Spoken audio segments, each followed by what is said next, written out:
اداسی کوئی عادت نہیں ہوتی، یہ انسان کی ذات کا ایک چھپا ہوا پہلو ہوتا ہے۔ لوگ کہتے ہیں نکال دینی چاہیے، یہ عادت پر مجھے لگتا ہے انسان خود اپنے اصل کو کیسے ختم کر سکتا ہے؟ یہ کہنا آسان ہوتا ہے، تم اداس رہتے ہو، تمہارا اور کام ہی کیا ہے؟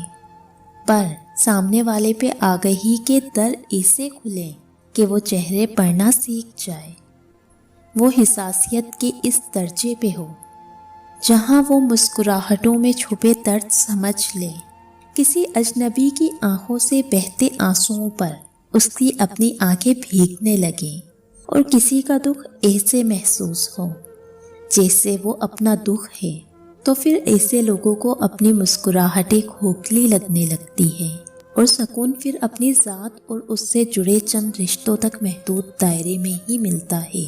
اداسی روح میں رچ بس جائے تو بڑا مشکل سا لگتا ہے، منافق بن کے پھر رہنا اور کہہ کے مار کر ہنسنا۔